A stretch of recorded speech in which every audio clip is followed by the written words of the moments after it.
Hello. My name is Megan. I'm 21 years old, and this is my hometown of Thousand Oaks.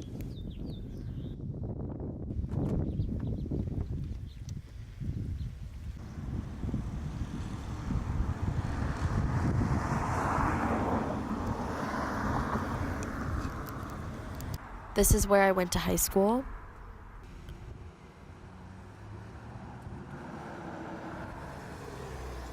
This is where you can get possibly the best Swedish pancakes on this planet Earth.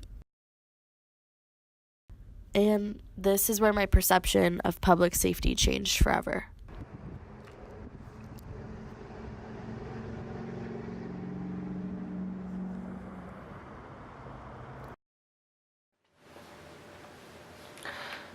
My relationship with gun violence is twofold. I would first like to clarify the difference between gun violence and the subject matter I'm talking about today, mass shootings.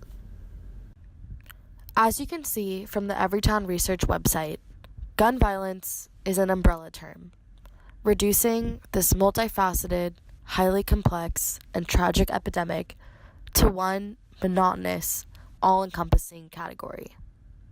There are variables of intent, location, method, class, race, and age that are unacknowledged and therefore not considered.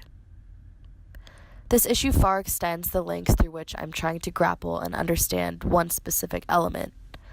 But no matter which variable we are addressing, there seems to be a common thread of reducing human lives to digitalized numbers, a problem I am not yet quite sure of how to fix. However, for the purposes of my personal story, I will be focusing on one aspect of this epidemic in particular, one that the media seems to favor as well: mass shootings. I need to take a video. No, you're good. Breaking news out of Orlando, the terror attack on a gay nightclub. You are blessed to be alive, and Matthew, thank you for sharing. And look at UCLA, top trend in the world right now. Yeah. 87,000 tweets already. It is an incredibly busy time here in this newsroom as we are all pulling together to cover what is turning out to be the deadliest campus shooting in U.S. history. Live at the scene in Thousand Oaks, California, with all of the breaking details. What's the latest at this hour, Nick?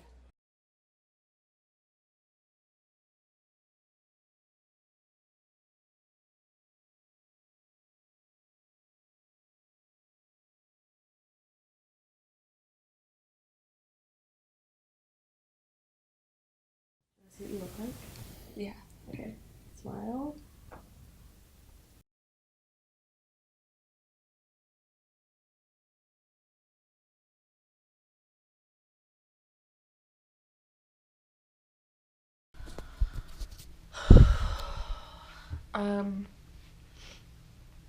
Sorry, just bear with me here. I'm just getting off of the flu, but today I am about to go to the Borderline Memorial. This will be my first time going to the memorial, and actually my first time back at Borderline since the shooting. So I'm feeling a little nervous, but I'm gonna just really try to take in the moment and honor the lives that we lost that day. So here we go.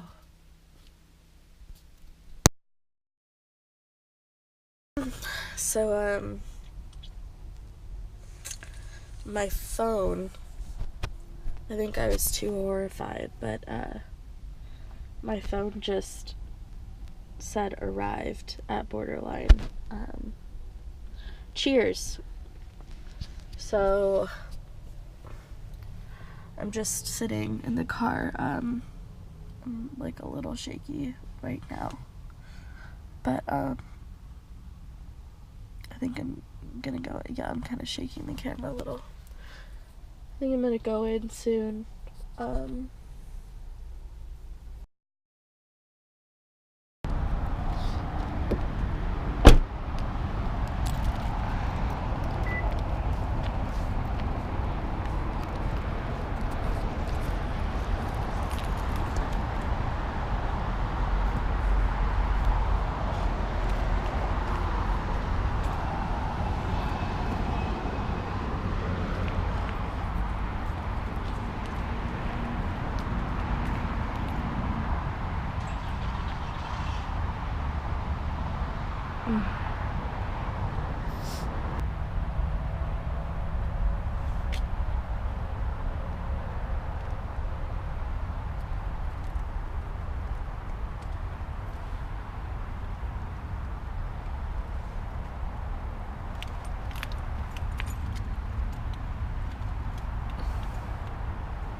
is going.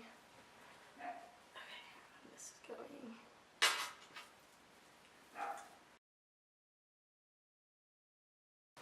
My name is Taylor. I am 22 years old and I'm from Simi Valley, California.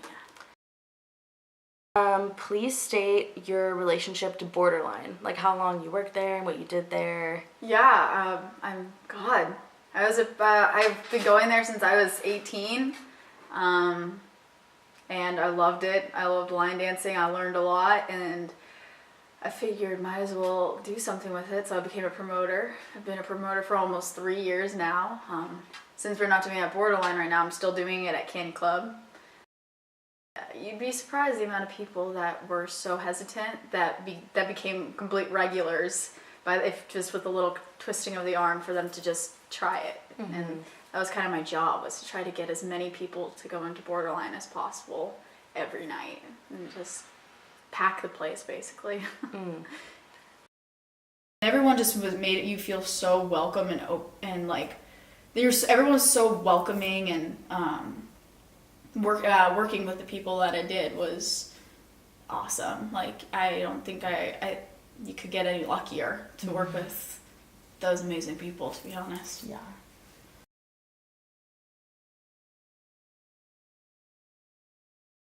Now I want to like move our discussion to kind of like your experience and like what happened at Borderline. Okay. On November 8th. So I guess to begin, like, can you tell me kind of about that day? It was supposed to be a normal Wednesday.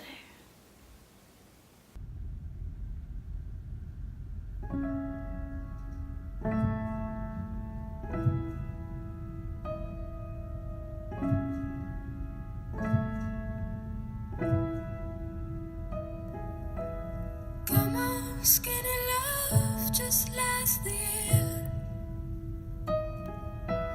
Poor little soul, we were never here. My, my, my, my, my, my, my, my, my. Staring at the sink of blood and crushed veneer. Told my love to wreck it all. Cut out all the roads to let me fall. My, my, my, my, my, my, my, my, my. Right at the moment this art is told. And I told you to be patient, and I told you to be fine, and I told you to be balanced, and I told you to be kind, and now all your love is wasted, and who the hell was I? 'Cause now I'm breaking at the bridges of the ends of all your lives.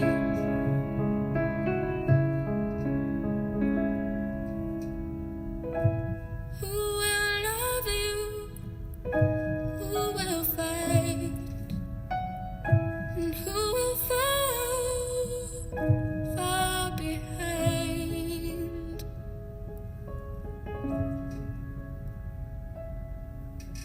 Come on, skinny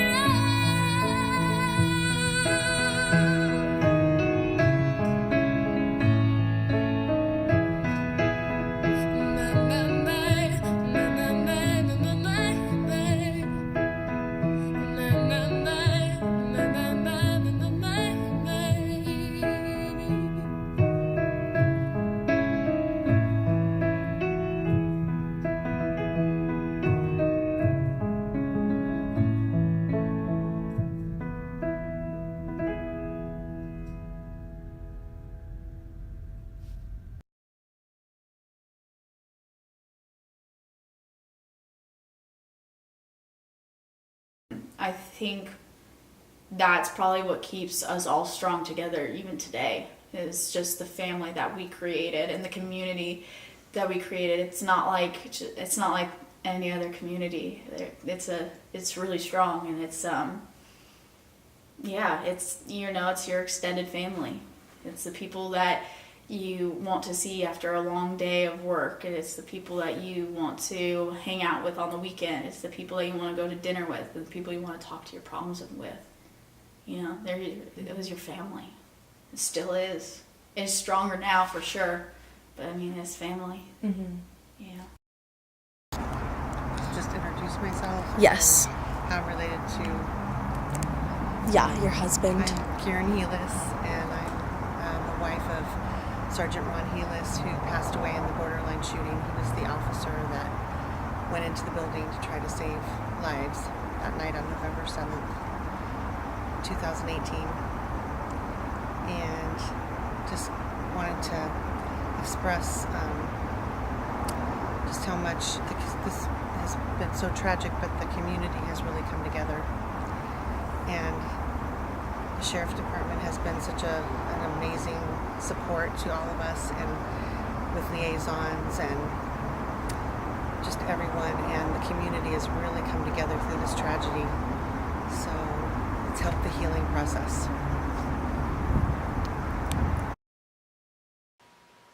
I was dancing on the dance floor, and Justin was sitting at one of the tables, and I was dancing with a different, so there's two different Justins, Justin, my boyfriend, and Justin Meek. And I was dancing with Justin Meek's sister, her name's Victoria Rose, and we were line dancing together, and she said, I'll be right back, I'm gonna go see my brother, and I'm gonna go get some water. And so I kept dancing, and then I heard, like a couple seconds later, I heard I thought I heard a balloon pop.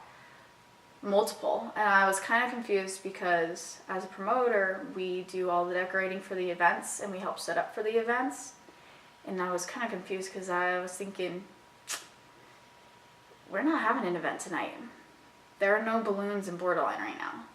And so it took 3 pops for me to turn around and try to figure out what the hell was going on, and then we just saw a man. And he lunged out into the bar and just started firing. And I could not believe it for a second. And I was like, no way this is happening. No way. But in an instant, I was able, luckily I was by one of the, there's a few exits off the dance floor, and luckily I was up close to one of them. And there's a back glass door in the corner of the bar. And so I run over, and Justin grabs me, and we start running, and we hear more gunshots, and we're trying to duck, and I trip and I fall, and I land on my arm, and I actually found out I injured my arm pretty badly, as